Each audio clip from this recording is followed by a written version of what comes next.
desdobrando uma tapeçaria de horror. Kami Miyako.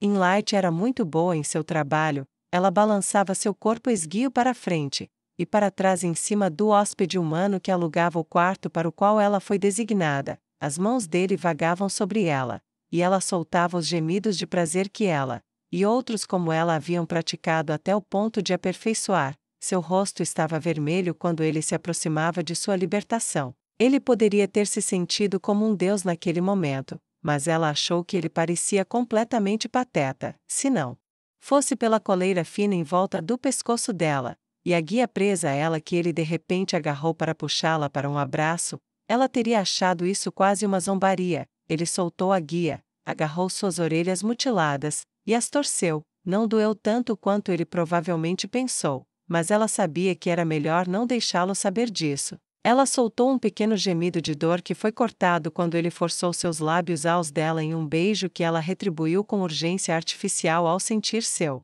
corpo alcançar a libertação que ele buscava. Quando acabou, ela sabia bem o que fazer. No passado, o que ela fazia era massagear egos ou moderar a raiva ou adiar obrigações futuras, mas agora ela tinha outro propósito completamente diferente. O que ela fazia era falar. Ela rolou para longe dele e deitou-se ao seu lado. Você foi incrível. Você fez isso como se fosse seu último dia neste mundo.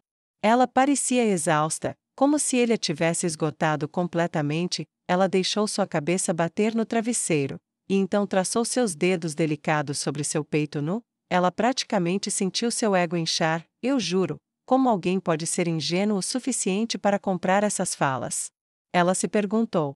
Ele era um homem forte, e em forma, com várias cicatrizes na carne. Ele andava como um soldado, e rapidamente revelou que era isso que ele era. Pode ser, ou pelo menos minha última chance para isso. Ele disse resignadamente, consegui tirar alguns dias de folga antes de ir, mas minha unidade está se movendo, vamos parar a General Baraja. Oh! Inlight disse, ansiosamente, e sentou-se. Ela puxou os joelhos para o peito. Este era um momento perigoso. Os olhos dele encontraram os dela. Se ele visse esperança, quem sabia como ele poderia reagir? Alguns que ela teve estavam quase com pena, em relação a ela, outros, brutos que descontaram seu ódio dos elfos libertadores da Paladina Negra, nela, como se o elfo designado para o quarto deles estivesse de alguma forma em falta. Você sabe dela, suponho? Ele perguntou enquanto se esticava, e colocava as mãos sob a cabeça. Ela assentiu levemente, não havia como negar, não era crível. Ela vai contra a ordem natural, sabia? Ele disse pacientemente, como se estivesse falando com uma criança lenta. Os deuses escolheram a humanidade, eles nos colocaram acima de você, então servir a nós é o que você foi feito para fazer. Inlight fervia por dentro, e sussurrou um manso, sim, senhor.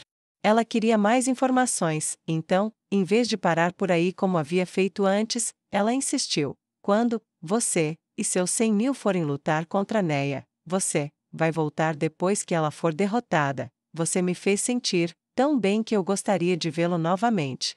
Ele sorriu orgulhosamente enquanto a pequena elfa submissa elogiava suas habilidades, e reconhecia seu lugar. Eu queria que fossem 100.000, mas são apenas 45.000, mas isso será bom o suficiente. Depois que eu matá-la, vou tosar seu cabelo, e distribuir uma mecha dele para cada academia de quebradores para pendurar acima das entradas. Sua voz era casual e calma, e ele preguiçosamente estendeu a mão, e acariciou os seios de Inlight. Ela começou a respirar mais rápido, como se ele a estivesse excitando. Ela começou a se contorcer sensualmente, cortando sua habilidade de se envolver em pensamentos mais elevados enquanto seus próprios desejos eram reacendidos. Certamente você não tem tempo para ficar ocioso comigo, ela deve estar longe. Ela deixou sua mão percorrer o comprimento do torso dele, para baixo, onde ela sabia que ele queria. Não é problema, temos cavalos e carroças suficientes para cobrir o dobro ou o triplo da distância. Até encantamos nossas carroças para torná-las mais leves. Antes que ela chegue na metade do caminho de Wheaton, pegaremos a cadela desprevenida e a mataremos. Então, talvez eu volte aqui. Eu poderia comprar você, sabe? Talvez levá-la para minha propriedade como uma concubina. Ele fez a promessa distraidamente. Ele pensou, uma cenoura atraente para balançar na frente dela. Todos sabiam que concubinas privadas viviam vidas melhores do que até mesmo aquelas que trabalhavam em estalagens caras. Ele suspirou enquanto todas as palavras sumiam, e eles começavam de novo. Enlight arquivou mentalmente cada pedaço de informação que ela conseguiu obter dele. Naquela tarde, um de seus frequentadores iria visitá-la, e passar essa informação para outro manipulador, e no final, ela gemeu de excitação real enquanto balançava para frente e para trás em cima do homem abaixo dela. Excitação nascida de saber que ela o estava entregando para a morte. Ela se perguntou se era justo contá-lo em sua lista de mortes, já que ele iria morrer contra a Paladina Negra. Ela estava perdida em seus próprios pensamentos vingativos e emocionantes enquanto ponderava como contá-lo, e finalmente concluiu assim que ele terminou pela segunda vez que, sim, ela podia, a vida dele, pertencia à sua contagem. Incrível! Ela disse com um sorriso genuíno que escondia sua própria alegria selvagem enquanto colocava a mão sobre o peito dele, e sentia o coração bater dentro. Enquanto ele sorria arrogantemente para seu brinquedo, ela pensou com grande satisfação, tão poucas batidas restantes, e então, nada.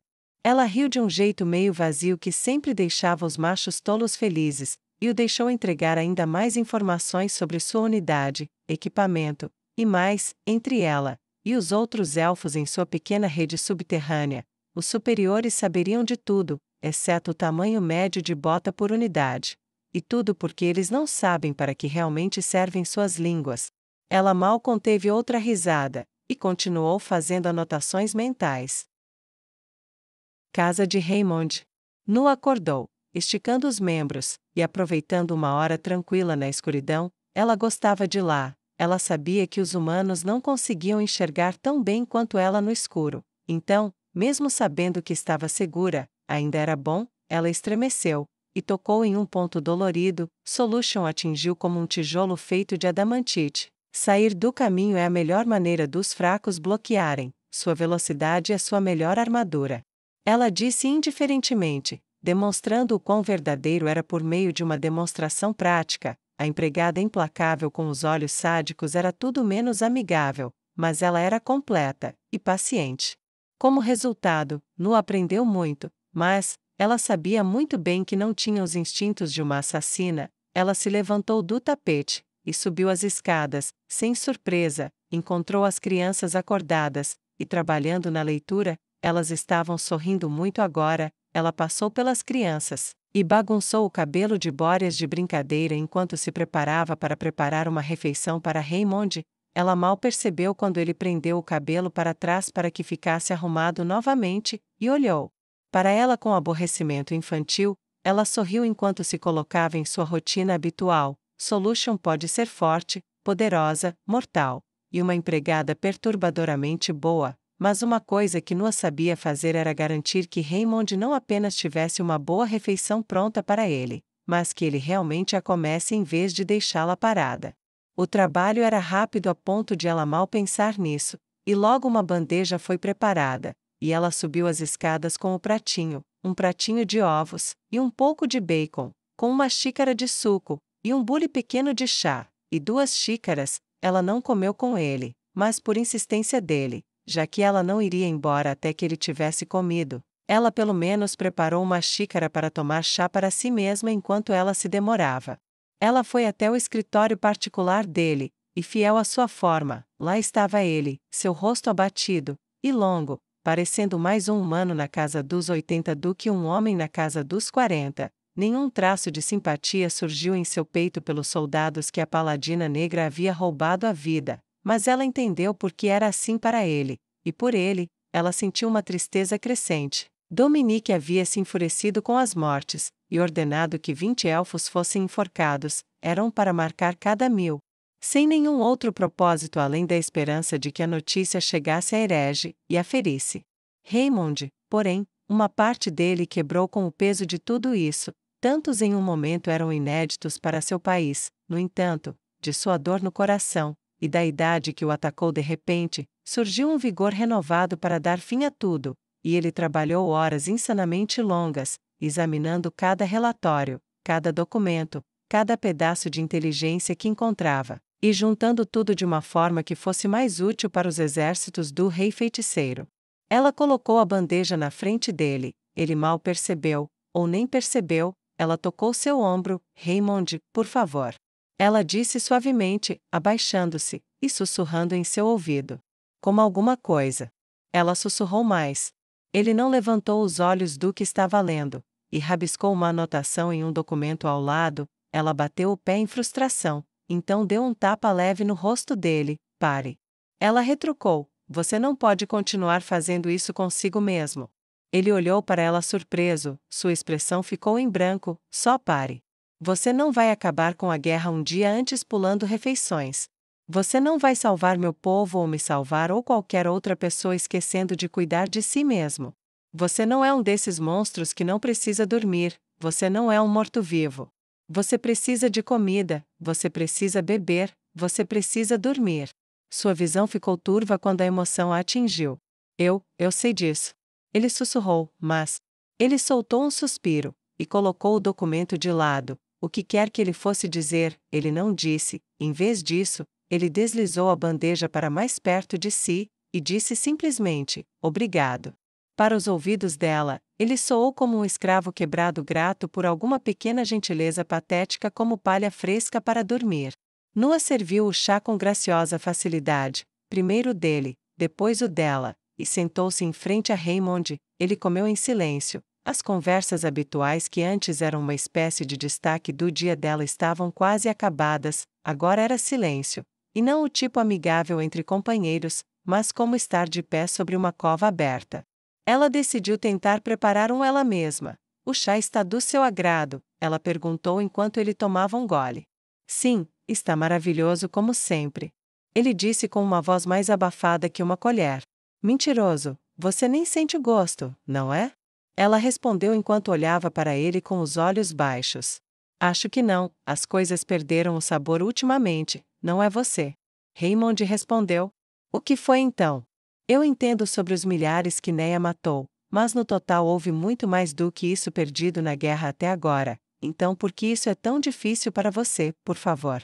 Ela espontaneamente estendeu a mão sobre a mesa, e tocou a mão dele. Raymond? Ele olhou para baixo, para o jeito que a mãozinha dela tocava a dele. Eu devo uma resposta a ela. Ele pensou resolutamente, e olhou para o rosto dela novamente. Eu percebi uma coisa então. O que? Ela perguntou com uma voz terna. Raymond falou lentamente, como se cada palavra tivesse o peso de uma montanha, e era difícil empurrá-la para fora de seus lábios, mas aos poucos, ele as falou mesmo assim, que meu país realmente não tem futuro. Por 600 anos, nós nos chamamos de defensores da humanidade, nós ajudamos todas as nações humanas ao redor em um momento ou outro, de uma forma ou de outra. Nós até fomos aliados dos próprios elfos, e agora nós vamos deixar de existir. Quando essa guerra acabar, eu provavelmente vou ser enforcado por minha parte nos costumes deste país, e você sabe, eu posso viver com isso, pelo menos até o momento em que a corda se esticar, mas meu reino simplesmente vai deixar de existir como se nunca tivéssemos existido, e isso é duro. Talvez ele mereça desaparecer depois do que nos deixamos tornar, mas, ainda assim, é uma coisa difícil ver uma casa queimar. Nua não sabia o que dizer sobre isso, ok? O que eu digo sobre isso?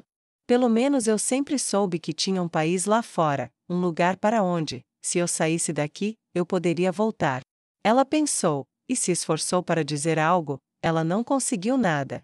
Ela bebeu lentamente enquanto ele terminava sua comida, e agradecia. Perdoe-me, Nua, mas eu gostaria de ficar sozinho. Tenho que terminar este documento e entregá-lo à Solution. Este aqui, ele gesticulou para ele. Contém o relatório falso da astróloga de 1000 milhas que levará Dominique a retirar forças de Feron para impedir que um exército inexistente venha do sul atrás da fortaleza Alaf. Deve facilitar para Alan tomar Feron em alguns dias, com perdas mínimas.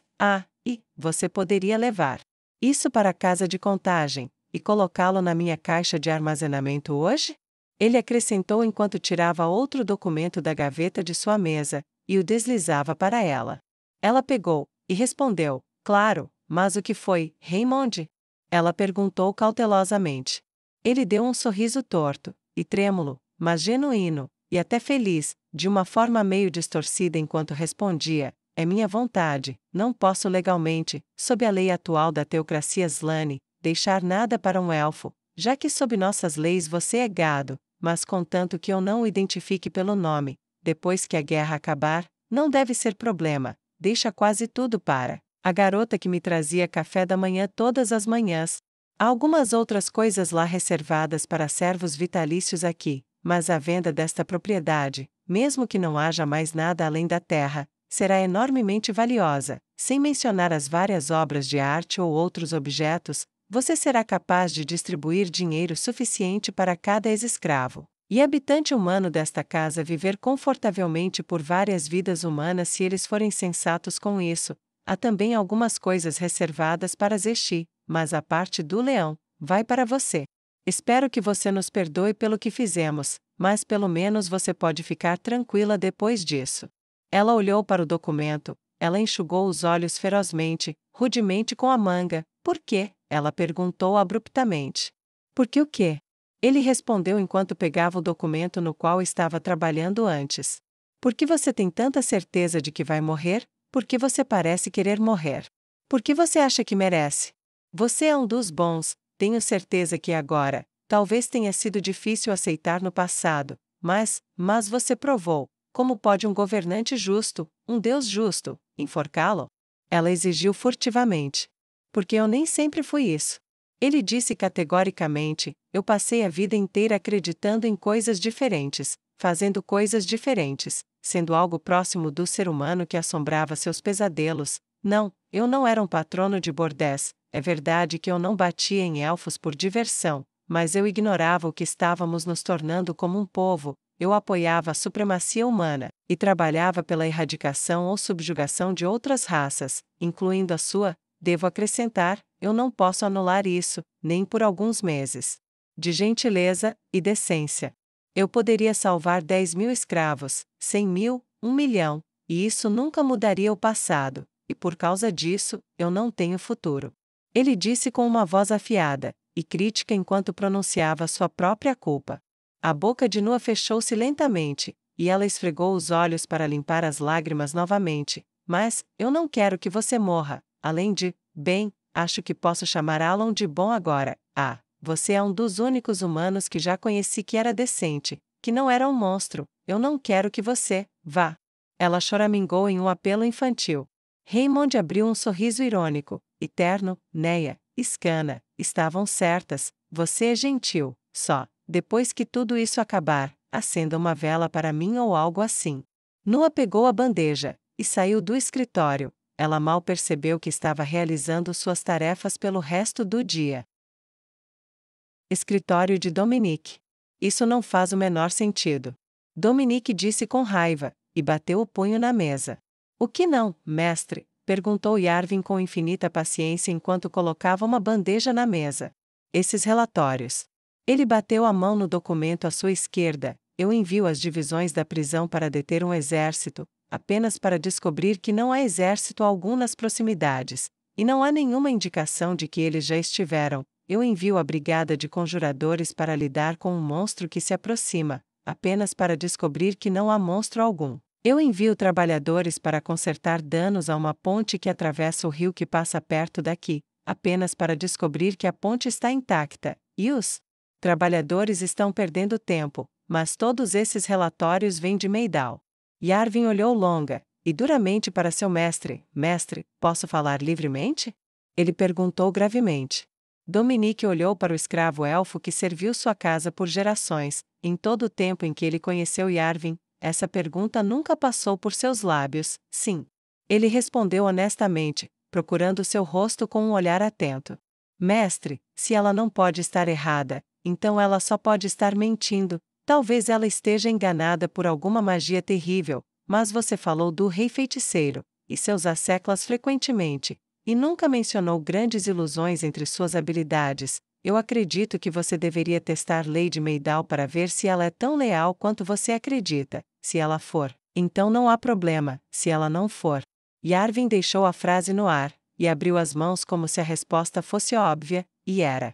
Dominique caiu, mais mal-humorado do que bravo agora. Yarvin estendeu a mão, e tocou o ombro do cardeal. Mestre, por favor, coma alguma coisa, você não pode continuar a trabalhar essas horas indefinidamente, os escolhidos da humanidade precisam de você no seu melhor, e me fere profundamente vê-lo parecendo tão frágil nesses tempos difíceis. Dominique lançou um olhar cansado para sua comida, e depois para o escravo de sua família. Você está certo, Yarvin, obrigado, sabe, acho que nunca teria chegado tão longe sem você. O mestre é muito gentil, devo mandar uma mulher para sua cama esta noite? Yarvin perguntou com uma voz serena e nítida enquanto Dominique começava a comer. Sim, acho que sim, tenho um pouco de estresse para aliviar. Dominique respondeu. Como desejar, mestre. Yarvin respondeu, e esperou pacientemente em frente à mesa até que a comida e a bebida estivessem completamente consumidas, antes de pegar a bandeja, e seus pratos agora vazios, e remover ambos, junto com ele, da sala para cuidar de suas tarefas restantes, e selecionar uma das mulheres para enviar para a cama de Dominique naquela noite. E Rantel. Berenice olhou para seu corpo, e o tocou, sua mão passou suavemente, mas a ilusão era de outra forma perfeita. Então é assim que eu seria se fosse um homem, hein? Ela perguntou a Intoma em uma voz que era, em uma palavra, profunda. O pequeno inseto em sua garganta coçou um pouco no começo, mas agora ela nem percebia. Algo assim. Intoma disse enquanto acariciava o queixo pensativamente, você provavelmente seria mais alta, mas é melhor se a ilusão for o mais próximo possível do que você está acostumado a mover. Odeio ser o portador de más notícias, mas você é um homem muito feio. Berenice riu, estrondosa e alta, tão estranha que agora era a voz dela no momento. Não vou discutir o ponto. Ela disse com um aceno vigoroso, eu definitivamente concordo, mas podemos dizer com certeza que ninguém me reconheceria agora. Não, definitivamente não. Intoma concordou. Agora, para onde você gostaria de ir? Ela perguntou enquanto batia palmas entusiasticamente. Para onde devo ir? Berenice perguntou, duvidosa. Só ouvi falar dessa cidade como um pesadelo ou uma impossibilidade. Obviamente, sei que não é nenhuma das duas coisas, mas isso me deixa sem saber absolutamente nada. Bem, você gostaria de experimentar a comida, ou gostaria de visitar algumas das lojas? Ou experimentar um pouco do entretenimento local? O xadrez ao vivo se tornou um esporte popular para espectadores, e há competições atléticas, ou talvez você gostaria de ver os prédios públicos ou os jardins? Intoma marcou as opções por um lado, sobrecarregando Berenice com o grau de possibilidades disponíveis para ela. Ah, bem, eu não tenho dinheiro para compras, então acho que isso está fora de questão, e eu não saberia o que comprar de qualquer maneira. Ela disse dando de ombros. Intoma riu como um sino de prata, e sacou uma pequena bolsa, um presente de Sua Majestade, um pouco de dinheiro para ser gasto a seu critério, um símbolo de boa vontade por seu bom comportamento. Ela jogou para Berenice, que abriu, e encontrou uma mistura de moedas de ouro e prata. Eu, com certeza vou agradecê-lo adequadamente mais tarde. Ela disse, atordoada com a hospitalidade de seu captor anfitrião. Não seria uma má ideia. Intoma assentiu sabiamente, mas agora, para onde você gostaria de ir? Bem, acho que gostaria de fazer umas compras. O quarto que me deram é luxuoso, mas presumo que ficarei lá por um tempo, então gostaria de personalizá-lo um pouco. Berenice disse pensativamente enquanto prendia a bolsa de moedas ao seu lado. Eu não preciso me preocupar com isso ser roubado, preciso? Ela perguntou incerta. Eu ficaria envergonhada além da conta se o presente do rei feiticeiro fosse roubado de mim. Intoma balançou a cabeça vigorosamente. De jeito nenhum, uma cidade governada por Sua Majestade é o lugar mais seguro do mundo para qualquer pessoa honesta. Berenice achou difícil aceitar, mas não estava disposta a discutir. Então, ela simplesmente gesticulou para a estrada e pediu: então, por favor, mostre o caminho. Intoma obedeceu, enquanto uma Berenice estupefata começou a olhar mais de perto os arredores. Um cavaleiro da morte cruzou a rua na frente dela, um grande gigante desajeitado com 2 a 3 vezes a altura de um homem normal. Ele exalava pavor de sua pele murcha como uma torta de cereja quente exalando o aroma de uma doçura deliciosa. No entanto, para seu espanto, Ninguém parecia se importar que esse monstro lendário estivesse andando em algum lugar. Berenice ficou tão perplexa, de fato, que nem teve coragem de perguntar sobre o que acabará de ver. Ela simplesmente seguiu como se fosse uma criança seguindo um pai sem ter a mínima ideia de para onde estava sendo levada. Um devorador de almas passou correndo, este puxando uma carroça, uma visão ainda mais impossível do que o Cavaleiro da Morte, e era como um burro ou um cavalo. No que diz respeito a questões práticas, ela ficou boquiaberta com isso, e parou para vê-lo passar atrás dela. Assim como o Cavaleiro da Morte, ninguém pareceu notar. Qual é o problema? Intoma perguntou. Já ouvi falar disso, mas ver? Isso é outra história. Berenice comentou, ainda mal acreditando que a voz masculina que ela estava usando era no momento a dela. Sentimento comum para os recém-chegados. Intoma disse com uma inclinação sábia de sua cabeça, mas vem agora, há coisas disponíveis em Irrantel que são como nada que você já viu, elas ainda não se espalharam além daqui, e carne, exceto por algumas remessas que começaram a chegar a Argland para serem usadas por seus ricos. Berenice obedeceu ao seu guia, e guarda, e logo se viu em um grande distrito comercial a céu aberto. Por um minuto inteiro, tudo o que ela conseguiu fazer foi ficar de pé, e apenas ficar boquiaberta. Wheaton. Vesda nunca pensou muito sobre os deuses. Apesar de sua criação, os deuses não precisam muito de mim, e eles também não parecem fazer muito, mas as pessoas parecem fazer muito. Era o que ele sempre dizia, de qualquer forma, mas quando ele saiu pelo portão da Fortaleza Dourada, não eram as pessoas que ele estava elogiando. Ele cavalgou como se o imperador demônio estivesse em seus calcanhares, e a verdade era que poderia muito bem ter sido. Ele cavalgou seu cavalo até que ele não pudesse mais cavalgar, então ele correu para a entrada da cidade de Wheaton, e exigiu que um cavalo fosse dado a ele. Quem é você para exigir um cavalo? O guarda perguntou-se, um bando de sua patente claramente inferior, e então ficou em silêncio ao ver que no rosto do soldado comum havia medo e tremor. Sou um soldado da Fortaleza Dourada, e digo que preciso chegar ao alto comando da cidade agora ou tudo estará perdido. Ele implorou, e agarrou os ombros do sargento à sua frente. O sargento assentiu com urgência, tirou um cavalo do estábulo comum, e deu-lhe um tapinha na garupa assim que Vesda o montou. Vesda cavalgou pela cidade o mais rápido que pôde, sem se importar com a segurança das pessoas na via pública. Mais de uma pessoa com roupas finas saiu do caminho, chocada com sua violação da etiqueta pública, apenas para ele continuar andando, deixando-os gritando xingamentos, e acenando com o punho para ele enquanto os deixava para trás.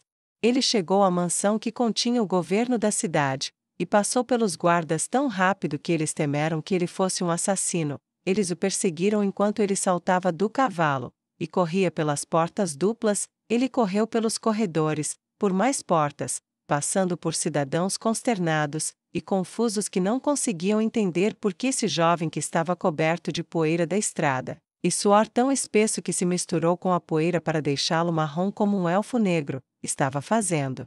O que estava fazendo? Os guardas atrás dele ficaram consternados que qualquer um deles pudesse se mover tão rápido com a armadura, e foi somente com grande dificuldade que o alcançaram no momento em que ele irrompeu pela entrada do salão principal, e gritou: Neia está chegando. Ele conseguiu dizer as palavras no momento em que os dois perseguidores conseguiram pular, e derrubá-lo no chão com um grande barulho, e choque de metal contra metal. Eles ouviram suas palavras imediatamente, e o abandonaram, mas o mesmo aconteceu com os administradores, os nobres, e os poucos líderes militares presentes. O que foi isso? Perguntou um policial com uma dúvida evidente na voz. Neia está lá no reino sagrado de Roble, ela não pode estar aqui. Não diga essas bobagens. Ele bufou, e acariciou o peito de seu fino uniforme de gala. Os dois perseguidores o ajudaram a se levantar, e ele lhes deu breves acenos de agradecimento. Eu não sei onde ela estava, senhor, mas eu sei onde ela está. Eu a vi eu mesmo. O exército dela está aqui, ela está sitiando a Fortaleza Dourada. Vesda disse urgentemente. Se isso é verdade, como você veio parar aqui? O policial perguntou como se fosse um advogado que usasse uma pergunta incisiva para pegar uma testemunha mentindo. A paladina negra me deixou ir, ela queria que você soubesse que ela estava aqui. Vesda gritou, esperando que uma voz alta tivesse maior poder de penetração através do que ele cada vez mais via como uma cabeça muito dura. Não foi sua voz que chegou até eles, foi o medo em seu rosto. Os oficiais e líderes da cidade se entreolharam em silêncio, e uma frase correu por todas as suas mentes em várias formas: ele está falando sério. Deu alarme. Chame os guardas para os muros. Mande uma mensagem aos assentamentos para trazer cavalos e suprimentos, faça isso. Um oficial subalterno gritou, assumindo um comando improvisado quando seu comandante sênior ficou congelado e pálido. Como se tivessem saído de um transe, as pessoas começaram a se movimentar descontroladamente sobre as tarefas para executar a ordem. Você, soldado, venha comigo e me conte tudo o que puder sobre o que viu. Vesda só conseguiu ficar atrás do Júnior, que agiu como um veterano. Sim, senhor. Capitão. Graf. Ele disse, e Vesda deu outra olhada no homem ao seu lado. Ele não era extremamente grande, se tanto, era relativamente baixo, mas seu uniforme era justo, e diferentemente dos demais, ele usava uma couraça e uma espada. Apesar do ambiente informal em que estava, ele tinha um bigode castanho fino e olhos azuis penetrantes. Quero saber o que ela tem, e quanto tempo temos antes que ela chegue aqui. Cada pedaço de informação que você possa pensar, não importa o quão trivial. O capitão Graf disse com uma voz tão calma quanto as águas de um lago em um dia sem vento. Ele exalava confiança, e Vesda começou a relaxar. Vesda começou a detalhar tudo o que sabia, e continuou contando tudo o que viu, e respondendo perguntas depois que eles deixaram o prédio, e estavam no meio da rua quando ouviram os gritos começarem. Eles se viraram para olhar para trás, consternados, ao verem o que, para Vesda, era um rosto familiar. Este, no entanto, estava quebrado. Neia está chegando. Neia está chegando. Neia está chegando. Corram para salvar suas vidas. Ah, que vadia esperta! Graf disse com raiva e admiração na voz. O que, senhor? Vesda perguntou enquanto o soldado alquebrado cavalgava sem parar, indiferente a todas as tentativas de detê-lo. Graf gesticulou ao redor. Os soldados correndo para posições eram uma curiosidade para os cidadãos. Exercícios não são incomuns, mas agora ela envia este para contar a todos. A cidade entrará em pânico. Eles podem ter ignorado você, mas combinado com ações militares óbvias, eles considerarão isso verdade e, se tivermos sorte, será apenas um motim. Eu vejo. Vesda disse tristemente, isso significa que acabou. Ela matou todos os meus amigos, exceto ele, não sobrou muito dele agora. A fortaleza dourada caiu. Graf não empalideceu, mas um leve piscar de olhos entregaria sua preocupação ao mais observador. Ele correu pelo que sabia do lugar, alguns milhares de soldados, nada enorme, mas não deveria ter caído tão rápido. Era para resistir por semanas, não horas. Mas a situação agora estava bem além do seu controle. Os civis estavam começando a entrar em pânico, as pessoas estavam fugindo pelas ruas, o soldado que entrou em pânico havia se perdido, e como se a voz de Neia fosse a dele, ele gritou as últimas palavras dela para ele, o fim da esperança. Graf se controlou, e começou a latir ordens para os soldados, sênior, júnior, não importava. Presença de comando, ele sussurrou, e ativou sua própria arte marcial. Os civis eram um problema, mas uma mera inconveniência. Ele tinha que assumir o controle da defesa da cidade, e fazer isso rápido. Felizmente, era nisso que ele era melhor. Vesda, sem saber o que mais fazer, permaneceu com ele enquanto reuniam unidades, e davam ordens. Lentamente, a ordem começou a tomar forma, mas as ruas começaram a esvaziar, e ele não tinha ideia do porquê, mas teve um pensamento muito desagradável. Eu não acho que o motivo vá ser bom para nós.